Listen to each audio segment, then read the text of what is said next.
Can you tell if anybody's watching? Yes, I can tell if anybody's watching. Oh man, we are live with Cafe Crash. I am your host, Daniel Crosier, and I am here with Gary and Dorothy Crow-Willard. How are you guys doing? Good. Great.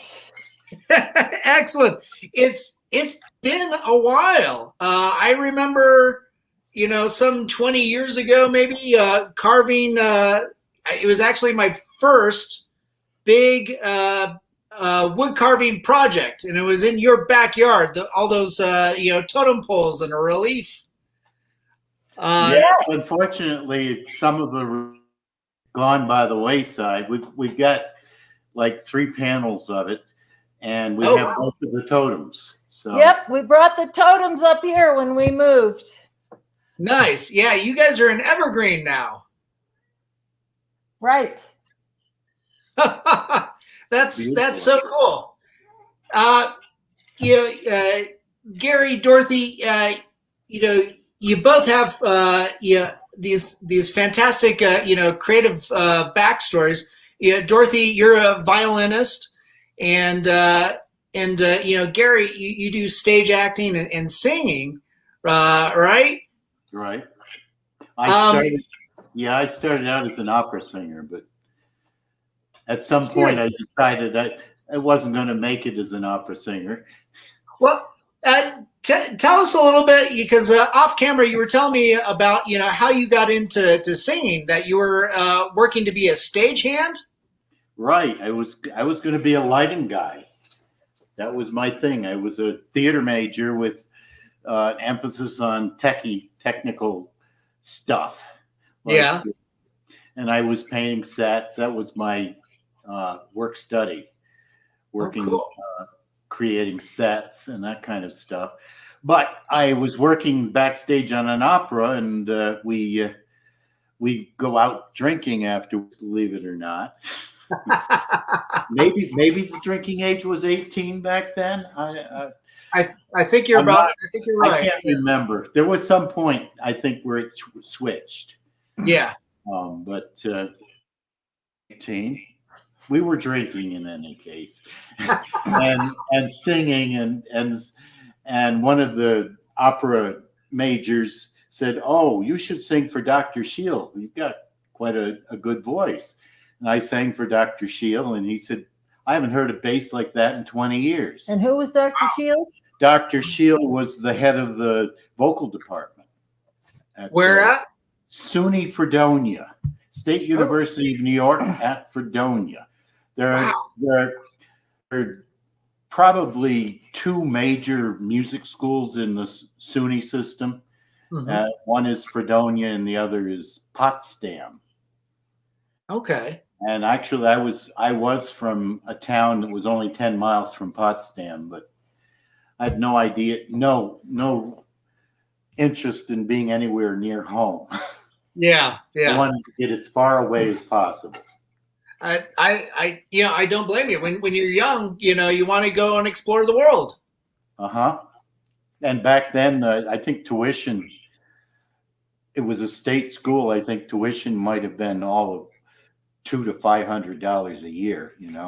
Oh my God, I envy you. My father had died, and I think I got a free ride on that. But oh man. Well, I'm sorry you lost your father, but yeah, he was 40. My father was a farmer, a dairy farm. Oh, okay. So did you grow up on a dairy farm then, helping your dad out? I did. Nice. I used to be in the silo, listen to the Aetna sing, "Oh, what a beautiful morning. Oh, what a beautiful day." And it would echo off the walls, and I just thought it sounded great. It probably did. That sounds so fun and exciting to be able to do that. I grew up helping my friends out on their farms, milking the cows, and I never had a magical moment like that. Wait a minute. So where was the farm that you grew up on? I was helping out friends on their farms. But I grew up, just 9 miles east of Greeley, in a little town called Crosier. and a lot of dairy farms around there. Montfort's is around there too. For those who, if anybody's listening who's not from Colorado, Greeley is in Colorado. It's North Colorado State Universities, right? Right. University of Northern Colorado. Right. Yeah, and that's not too far from Colorado State U, which is Fort Collins, and so I grew up around there. But it sounds like even though it's hard work, Gary, you're kind of foreshadowing your calling. Mm-hmm. Dorothy, for some reason, back in high school, I don't recall that I sang in the chamber singer group, right, and in the chorus, and had a good time doing that, but I didn't seem to be able to get into plays, and I wasn't one of the popular kids. I smelled probably like cow manure. Oh, jeez. Now I smell like horse manure. So. Well, still, you had to build a career to get those horses. Now, Dorothy, tell us a little bit about how you got into, playing the violin.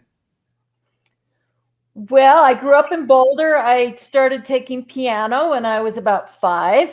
And the summer after 3rd grade, they had an instrumental music program in the public schools. And so I participated in that summer music program playing the violin and really liked it. And so I played piano and violin for several years. And then in junior high school, now called middle school, I decided I didn't really have time to be practicing enough on both instruments, and so I dropped the piano and stuck with the violin. So I played violin ever since and really loved it. Although I didn't know, whether I was going into music. I know when I was 10, we spent a year in England, and I took private lessons there in England, and I would carry my violin all over the place. And my mother had a friend there who my mother mentioned to some years later how I was striving to be a professional violinist. And my mother said to her, well, if I'd known Dorothy was going to be a violinist, I would have gotten her better private lessons. And the friend said, well, I knew she was going to be a violinist. She carried her violin everywhere. So I didn't know, but my mother's friend knew, and my mother didn't know. But that's awesome. With that, Dorothy, did you continue through college playing violin and working with orchestras, or? I did. I played violin in college, and after college, I went to New York. She went to Oberlin, which is a very well-known music school. But I didn't know what I was going to major in at college, but I went to Oberlin partly because it did have a great music school as well as a great liberal arts college. And I actually initially thought I wanted to be an actress and went to, and I was in several different plays my freshman year, but somehow I didn't really hit it off with the theater people as well as I did with the music people. And so I decided not to pursue acting, and kept up with my music, and double majored in music and German. And then I went to New York after that to study with a particular teacher in New York. And I was working as an administrative assistant to pay the rent, and practicing in the evenings in New York. And that's where I met Gary. Yes, Nice. 'cause I about let's see, I graduated in '72 from Okay. Fredonia, and then I the summer I graduated, I went to Wolf Trap. It's a performing arts center in Washington, D.C. It's Vienna, Virginia, just outside of Washington. And I was in the opera, what they call it. Anyway, it was a great honor because they auditioned like 2,000 people. Wow. This. And I was one of the 20 maybe, or so they got to be an apprentice. And so Nice. I was an apprentice at Wolf Trap 2 summers in a row. And in between, I went out to Oklahoma to study with my roommate. Just thought his teacher was the greatest thing since sliced bread. And he had a famous, she had a famous opera singer who was singing at the Met. Wow. Named Leona Mitchell, a black woman. Who had been a student of hers. Who had been a student of hers, yes. I guess she'd had several other successful students. So I tried it. I hated Oklahoma. I just can't deal with Southern belles. Right. Okay. They were just too much. I'm a New Yorker. We're pretty straightforward. We like to say what we think. Right. No, I totally get Look it. at Andrew Cuomo. Look at where it's gotten him. Yeah. Sasha, we are talking on television. Yeah. Sasha wants to join in. She just wants to be, fill a part of the family and make her own music. You're a good girl, Sasha. Yes, but it's not dinner time yet. So stop the woofing. Anyway, so I did that, and I was out there for a couple of years, and then a girlfriend came out and enticed me to move to Rochester for about 3 months, and I worked for what my mother thought was a radio station, KFC.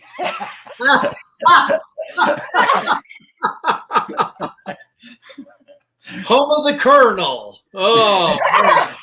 I worked for that radio station. I was a manager for about 2 months, and I said, "This sucks. I'm making less than my employees."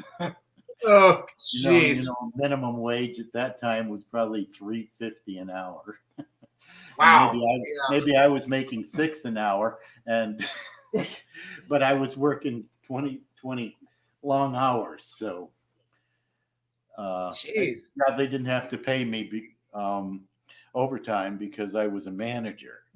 Yeah.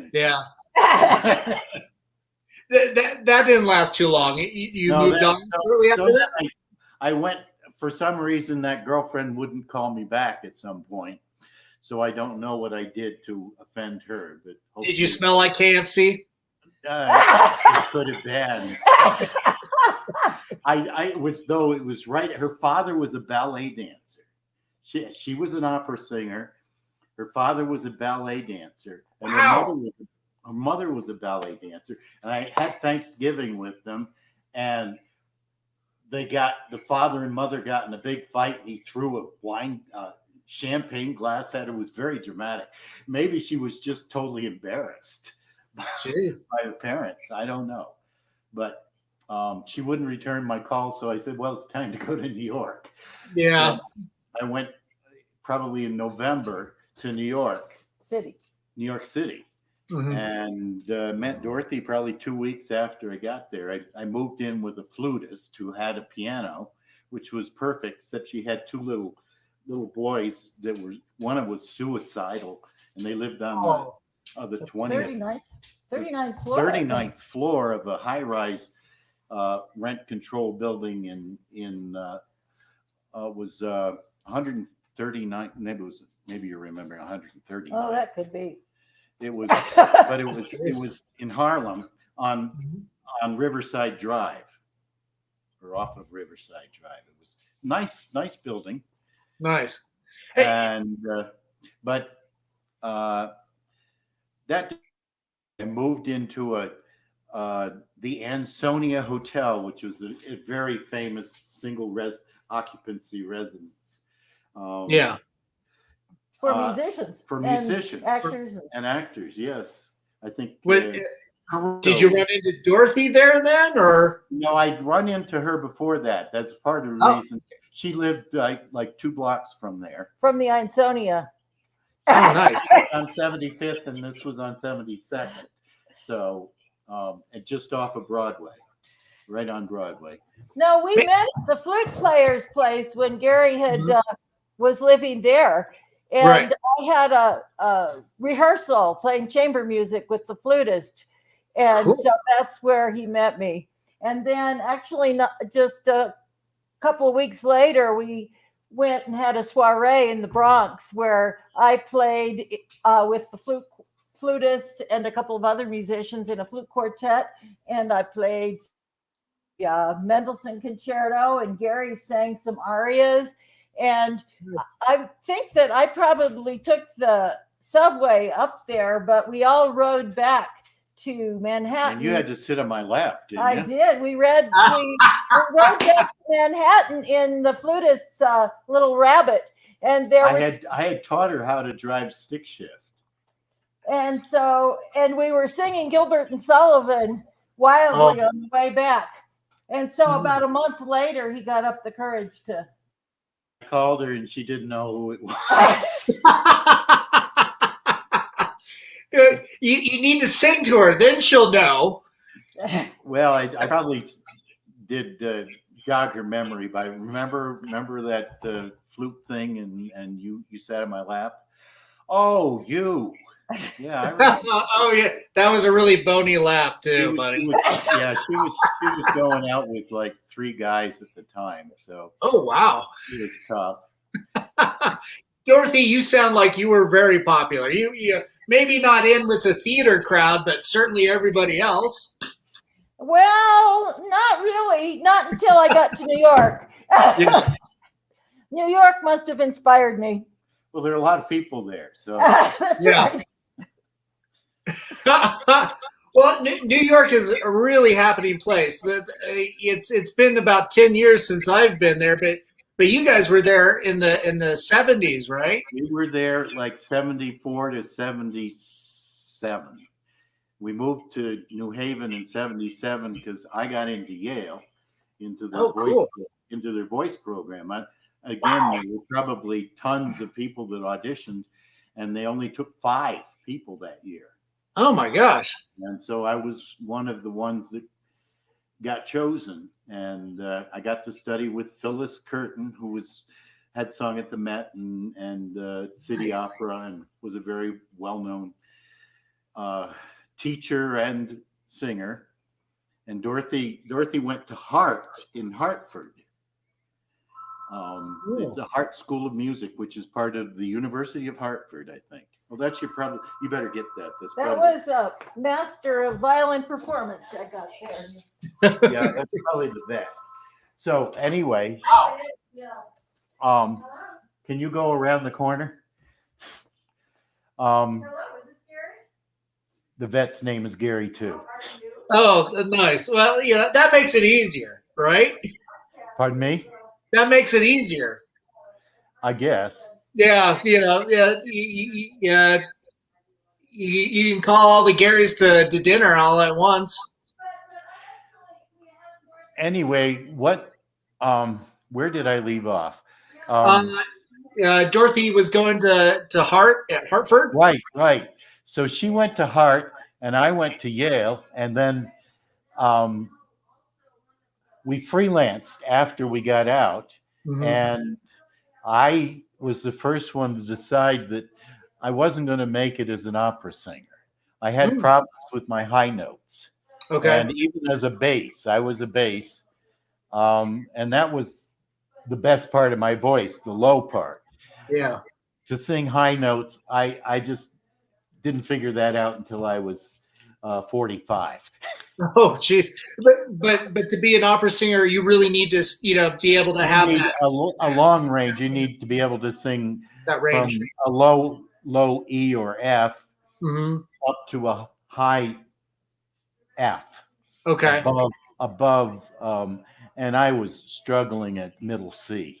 Yeah. So Were you doing Eventually I figured out how to do it, but okay? I was pretty old, and by that time, when I was 33, I switched to computers.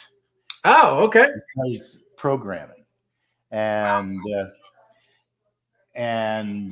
Dorothy was still freelancing, and she saw that maybe it would be a good idea if she did something else too, because it was tough. It was tough being a musician. Yeah, I can only imagine. I mean, for you guys, with your amazing schooling and background and everything, and still going from job to job, gig to gig. Right. That's usually what a lot of opera singers do is end up going to Europe.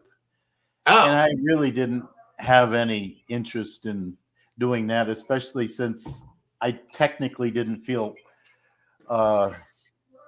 like I was where I needed to be. So okay. There was actually in one of the groups I sang in, there was another Yale graduate. She had a doctorate in musicology or music history. Right. A doctorate. And she had taken this 6-month course in computers and was working for the Hartford insurance company. She said that was the smartest thing she ever did. And I took that under consideration and followed in her footsteps. And I got my first job at Aetna. Okay. Aetna. I was a system programmer. I was doing kind of high level stuff. Yeah. Assembler and then when about 4 years later, we decided we wanted to come out here. And so I took a job with a company called EDS. Okay. Electronic Data Systems. That was Ross Perot's company. Oh, okay. And they got bought out by General Motors. Oh, interesting. So I was on several General Motors accounts. I did the first part system for the Saturn.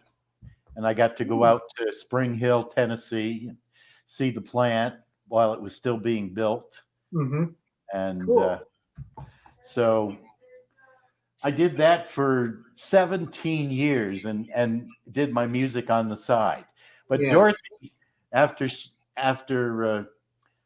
I was programming for 2 years, I think, decided to go to law school. Wow. And what happened to her was she was in the New Haven Symphony Orchestra. Yeah. And she got involved in contract negotiations. And she decided as they were going on, she could do as good of a job as their lawyer, who at one point she felt sold them out. Oh. Because she spent a whole summer analyzing the contract that he was thinking was a good contract. And then she presented it to the orchestra and said, "We can do better than this." And she got them to vote it down. And now she's off the phone. I'll let her tell the rest of the story. The New Haven contract that you analyzed, and then you presented the folks in the symphony, and they all voted down, even though the lawyer was saying this is the best they're going to be able to do. And they did get a better contract.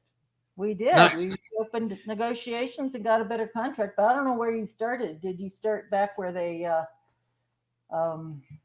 Because you were going to go to law school, or you were already in law school at that time? No, I wasn't in law school. I was trying to be a violinist at the time. But I had been involved in 2 sets of orchestra negotiations, and this second set of negotiations, our chief negotiator kind of sold us down the river. Not quite sure where Gary started this story, but we had 3 members of the orchestra who were on the negotiation committee, and then there was this chief negotiator, and and so we 3 orchestra members had been in the negotiations for a while, and we hadn't come up with a contract, and it was like May, I think, and at which time musicians tend to go away to summer music festivals, and so after people had left to go to their summer music festivals, all of a sudden we orchestra members who were negotiators, along with the rest of the people in the orchestra, got this letter along with a draft contract in the mail. And we'd never been told this by the chief negotiator. And so I looked at it and I thought, wait a minute, this isn't right. I mean, we, after all, were part of the negotiation team, and we should have known if this was going to happen. And so one of the orchestra committee members actually was not in town anymore in New Haven, but the other one and I were in town, and so we got together and went over it, and I went through it line by line and compared it to the previous contract, and it had like a first line that made it look like a good contract, because it said that we would get so and so much per service. This was a per service orchestra. We got paid each time we had a rehearsal and each time for each concert. And so that amount was higher than we had in the past. But it turned out they were that other provisions in the contract were really bad, including the number of services, so that the amount of money we would have for the year would be less, because we wouldn't be guaranteed as many services. And they were cutting down the number of players in the orchestra so that certain people's contracts would not be renewed, that they would just be called on a as need basis. Yeah. And so there were some other language issues that were of concern. And so this other committee member and I got together and we tried to locate everybody, which was not easy because, as I said, people had gone off to their summer music festivals. But we did manage to locate people, and we said, we're not going to tell you how to vote, except we're going to tell you not to vote until you get back in the fall. And then we can have a meeting and discuss it. Right. And so we did. And so that's what happened. Not enough people voted for them to pass the contract during the summer, but we had the meeting when they returned. And that's when I presented the differences between the old contract and the new contract. And it was everybody but one person voted it down. And that one person was really tight with the chief negotiator for the orchestra board. And so it was essentially unanimously voted down. And so that was kind of a high and exciting for me. And I had a friend who was a park ranger, actually, who had decided that he was going to take the law school entrance exam prep course. And so, and I was telling him about this situation with the orchestra, and he said, well, why don't you take it too? And I said, yeah, why don't I? So I did. At that time I was working at Aetna, and I think I can't remember. I got a big raise, from $17 an hour to $23 an hour in like a month after I got there. And I thought it was from $17,000 a year to $23,000 a year. It's less than that. Yeah, it was less than that. than that. But we thought that was pretty exciting at the time. Right. I was almost making 30 by the time we moved to Denver. But during that time, Dorothy, you took the entrance exam. You got accepted. Went to law school. I did. She went to the University of Connecticut law school, and so the orchestra that sort of triggered this, in which I'd been on the orchestra committee. I quit that during law school because I didn't really have time for that. But I did have another chamber orchestra I was in that I continued playing during law school because I still loved to play, and I knew I wanted to continue to play. Yeah, and she also liked playing a little bit around because she had her first baby. Oh, in her last year of law school. Wow. we had Emma just before her last year. Well, it was in the middle. It was in the middle of your It last. was in November. November of My your last last year. year. And so she actually finished up after we moved here, I think, didn't you? No. No. No. No.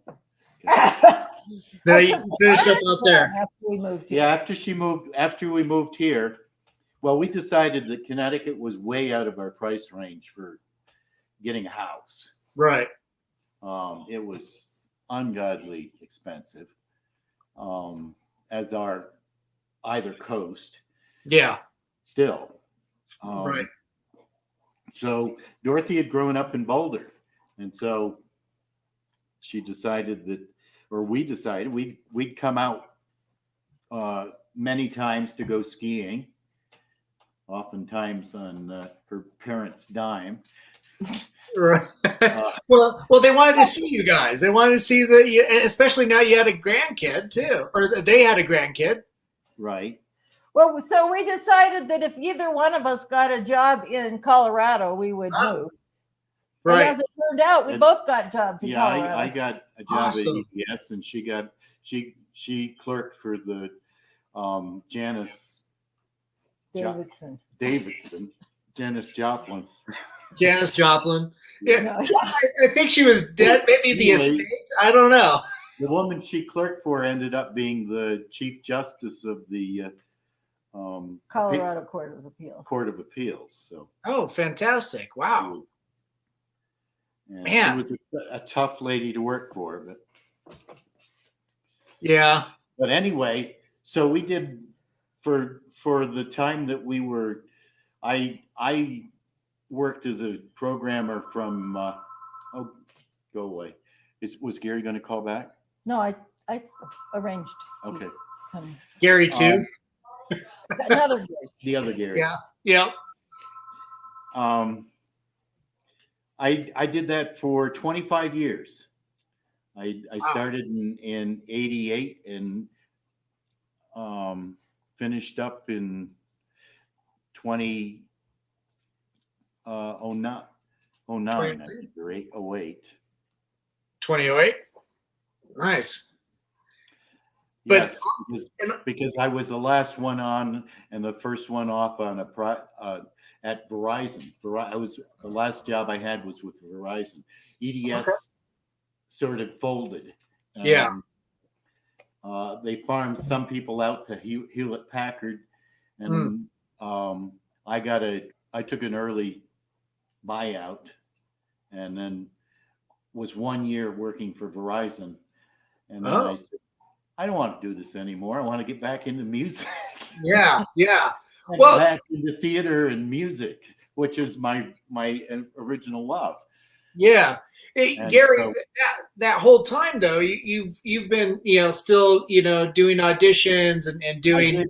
I did a lot of theater. I did a lot of it was mostly musicals. I did Oh, cool. Fagin and Oliver. Okay. What else did I do, dear? You probably remember better than I do. You did the Oh, I did Sweeney Todd. Oh, that's maniacal. That's amazing. Street. Got to slit throats. That was fun. That was at the Denver Civic Theater. Oh my God, that's amazing. So you were cast as Sweeney Todd? I did Sweeney. Yeah. Oh my gosh, that's awesome. My girlfriend would love you. She loves the I music. thought Johnny Depp did a really good job. Was it Johnny Depp? Yep. Yeah, Johnny Depp. He was pretty fabulous, and Bonham Carter or whatever her name is. Helena Bonham Carter. Yeah. She's Yeah. amazing. Yeah, that was a fun movie, but to see it live on stage and in person, that's got to be quite the project. What was your favorite musical to perform? Oh, I think that was Fagin. Fagin. Oliver, despite the fact that I had to deal with a bunch of little kids, but I know they're not fun. They are fun. Are they fun? Well, actually, the Oliver we had was from England, and so he had the most beautiful accent. Oh, nice. That's cool. And Dorothy, your time out here too. I mean, you were performing as well, right? Right. Yes, mostly in recent years, I've mostly been doing chamber music, which is what I love the most about playing. Wow. And we've had some recitals at our house. I've played at the Stanley Hotel and at the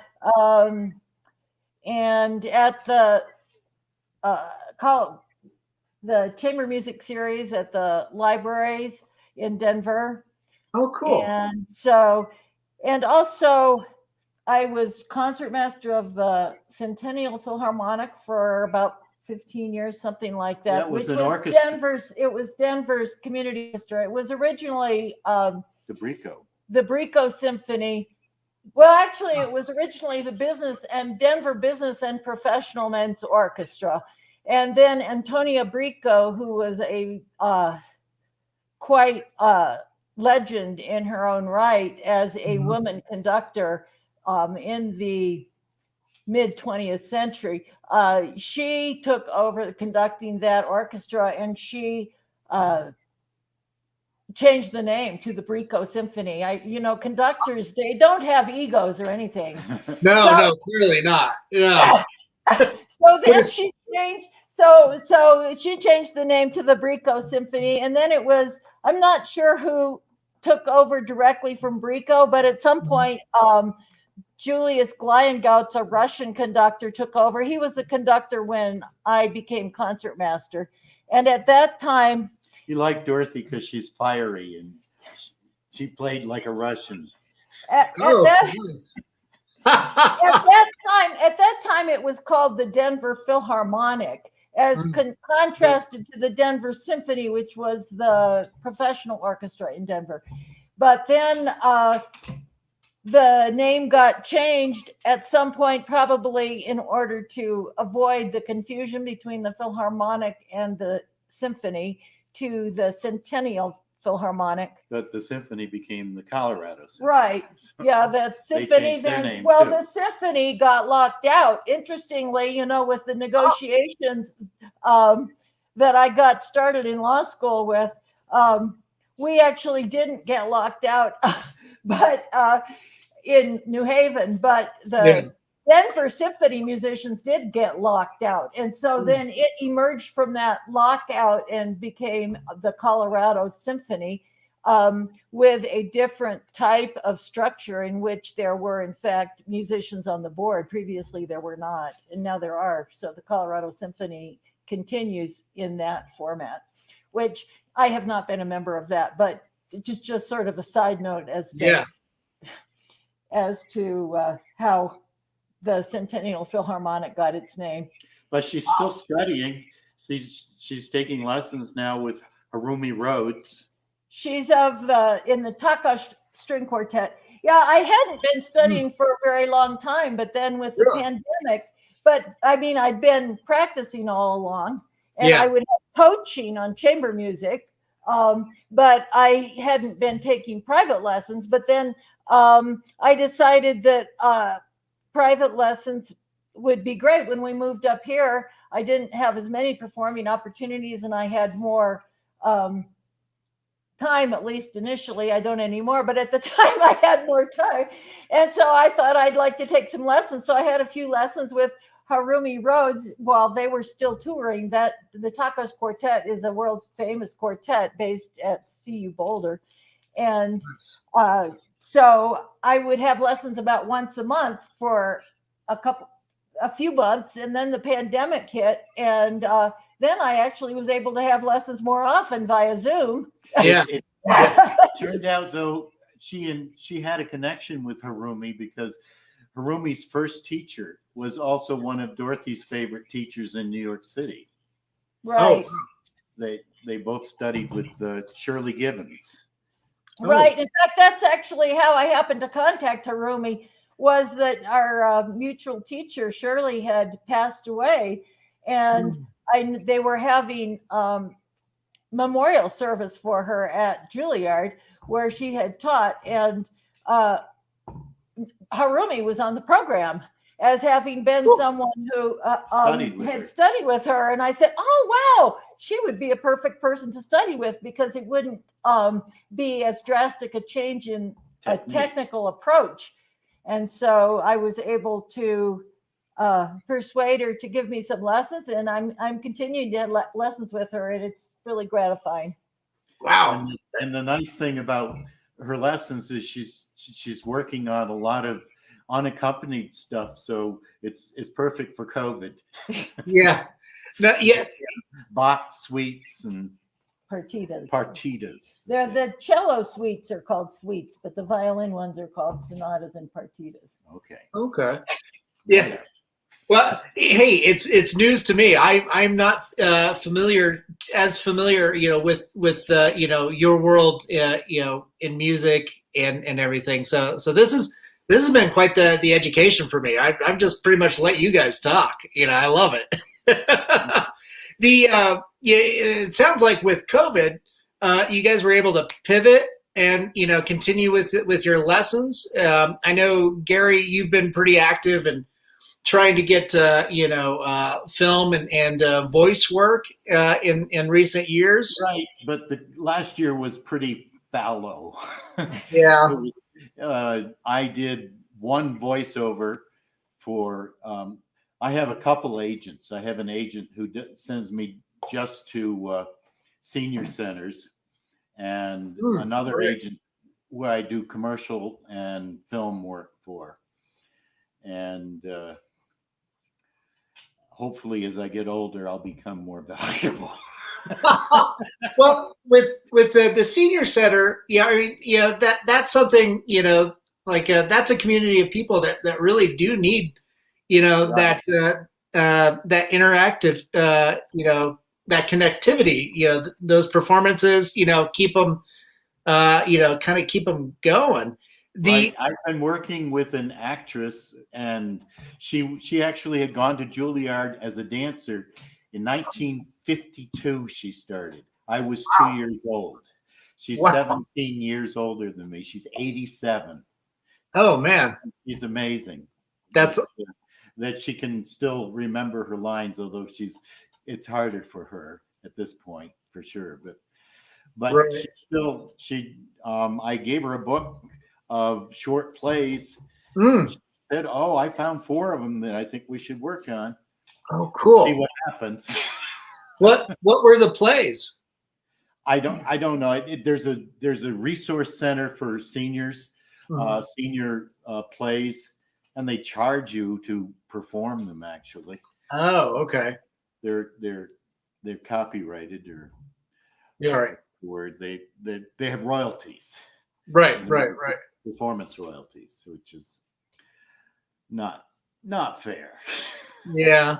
But anyway, we just did our first show. She has since during this past year, she moved in with her husband. She's 87, he's 86.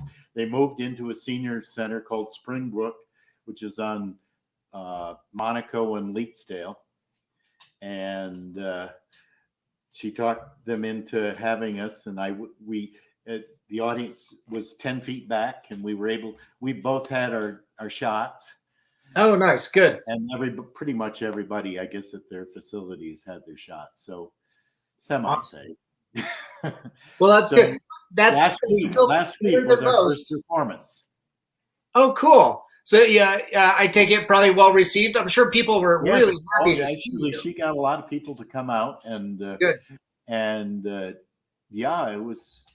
We had a few foibles, but for the most part, went well.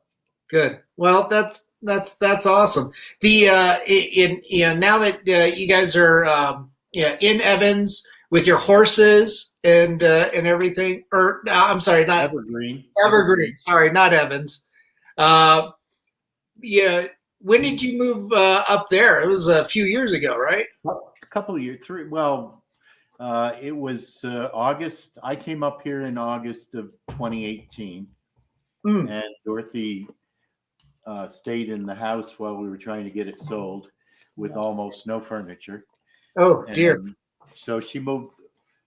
I think we closed shortly after Thanksgiving and of that 2018, and Cool. moved up here together. That's cool. Dorothy, you're definitely very rugged. So if you can stay in a place, without any furniture and go mend the horses, as they do their Fight Club stuff, I think my hat's off to you. I myself, I find that I'm allergic to horses. So. Oh, sad. Yeah. Somehow I was able to, well, we talked about, working on farms and stuff. Somehow I was able to, take enough Benadryl to be around the cows, as I took care of them. But yeah, earlier you were taking me on a tour, around, the scenery, your backdrop of which where you're living at, where the elk come down to say hi and stuff. Would you like to see your totem pole? One of them. We separated them. Yeah. If you're able to, yeah. Can you do that safely, or I guess you can disconnect? I can. Yeah. I'm going to probably jump and let Dorothy finish up. Okay. I want to make sure no problem. I have a class in self-taping. Oh, cool. I guess I better grab the microphone here.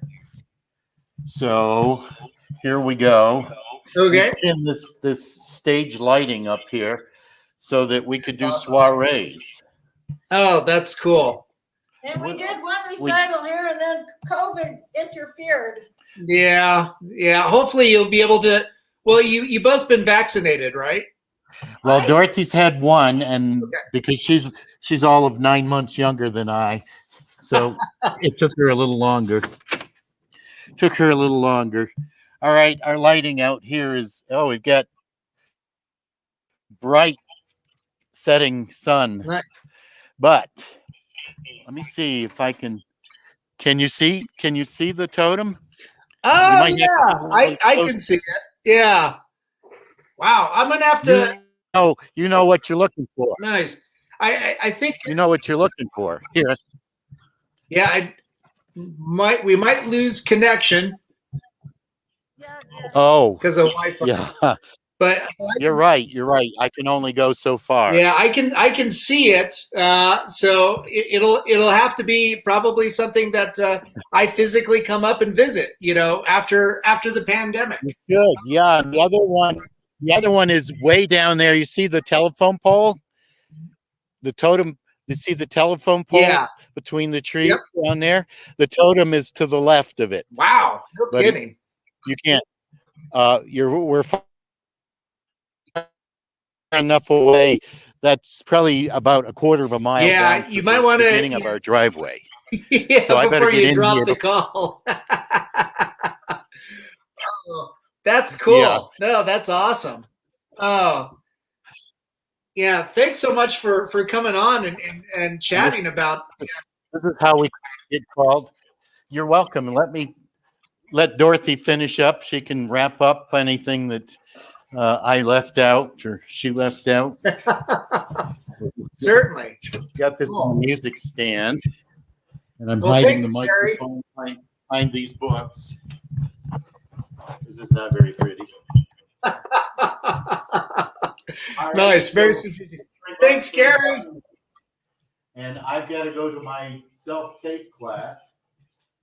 Sounds good. Well, we'll see you at your next gig.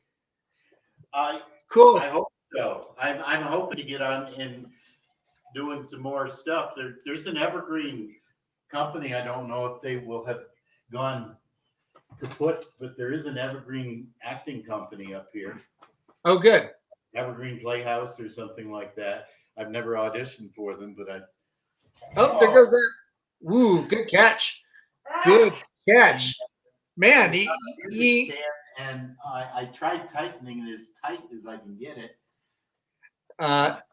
Maybe if I Wow. go weird. There, Dorothy, sit down. Yeah. Yeah, I think that's up. Let me put this chair here. I think you should do your. It looks like you already do your own stunts too, so you're very versatile.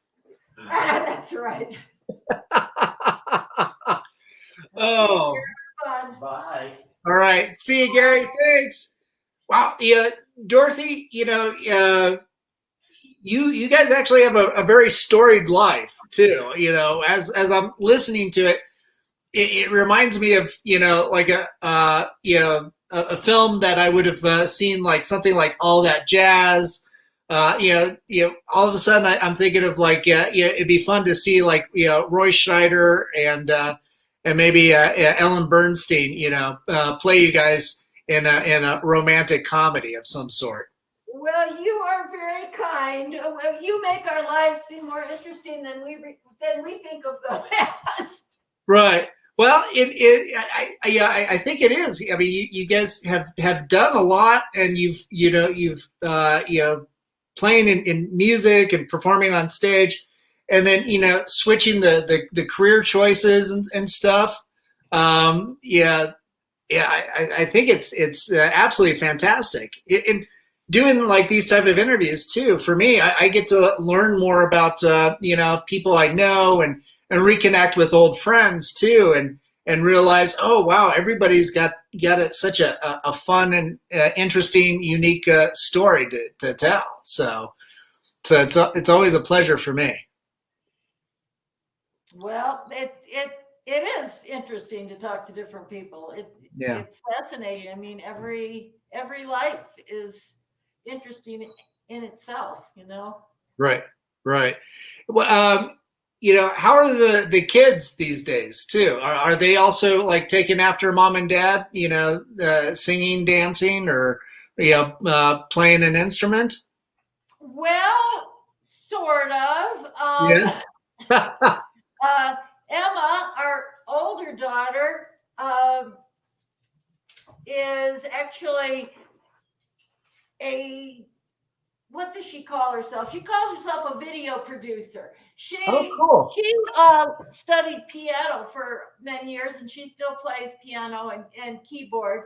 Nice. And she got interested in, and so she loves music too and dance. In fact, she actually both girls auditioned for Denver School of the Arts back when we were living on Bel Air Street. It was nearby. Cool.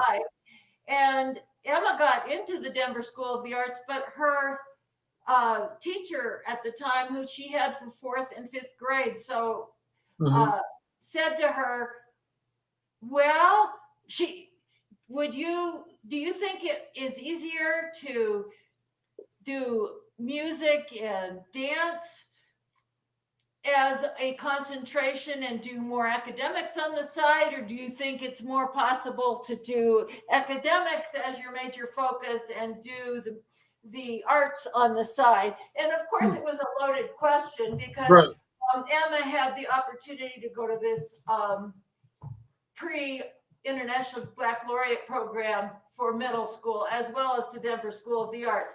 And partly because of his teacher, she decided to go to the IB program instead. And she did continue with the IB program all the way through high school at George Washington High School. But she kept up her music and to some extent her dance, although she did sort of like I did with the violin and the piano. She decided that she couldn't really spend enough time on both the dance and the music, so she ended up keeping up with the music and not the dance. But she then majored in theater and geology in college, and wow, so that's she awesome. But then she got a master's at the Yale School of the Environment, and so she has a focus in documentary filmmaking relating to climate change and the environment. And so she's working on being a video producer in various areas, but especially focusing on the environment. So she's still kind of in the arts. And our younger daughter did in fact go to the Denver School of the Arts in dance, but she then switched to East High School for high school. Didn't go all through high school in at Denver School of the Arts, but then she went to college. She majored in sociology and did not really keep up with the arts. So we're kind of disappointed because at East she was in the choirs. They have a great choir program at East High School, and she participated in that all through high school and really enjoyed it. But somehow she didn't keep it up in college, and now she's working as a leasing agent. And she's still not keeping up with the music. But she listens to music. So cool. No. So, and I'm sure she dances on her own, but with other people too, but just not professional sort of or organized really fashion. But so we're hoping she'll get back into the arts to some extent. But if not, I'm sure she'll always enjoy it and appreciate them. That's awesome. So yeah, with hopefully with things opening back up, we'll be able to come visit you, see the totem poles, and be able to listen to you, play, have a little soiree or something. Yes, looks like you have the setup ready to go. That's right. Yes, when we had our previous soiree, we didn't have this lighting in yet, and we really kind of could have used it, and so we would be excited to be able to use our next soiree. Hopefully it will come soon, the time that we can have people get together again. Right. Yeah. No, Dorothy, thanks to you and Gary for being so generous with your time and sharing your background and everything that you guys have been through and your experiences. I think it's it paints a wonderful picture. Like I said, it feels like a fun New York style kind of romance of sorts. So I greatly appreciate it. And it's good to reconnect with you guys too. Well, it's great to reconnect with you, Dan, and thank you for the opportunity. It's really sweet of you to think of us. Yeah, no, I appreciate it. I think for everybody that's watching at home too, thanks for tuning in. Dorothy, if you could just hang around for a minute, as we wrap things up. Is there any place that people watching can go and check out music or performances or anything of that nature of yours? Well, there probably is, but I would need to check that out and let you know. Okay. Don't have it at the tip of my fingers. Okay, no problem. When you're able to get that information, let me know. If there's a link I can post, I can always post it on YouTube as well as on Facebook. And thanks so much again. Thank you, Dan. So, and then for everybody out there, today's episode was brought to you by Mutiny Information Cafe. Thanks so much, guys. Obviously, coffee keeps me fueled. And to everybody else out there, thanks so much. Look out for each other. Take care of each other. We love you. Have a good one. Thanks, Dan. Thanks, Dorothy.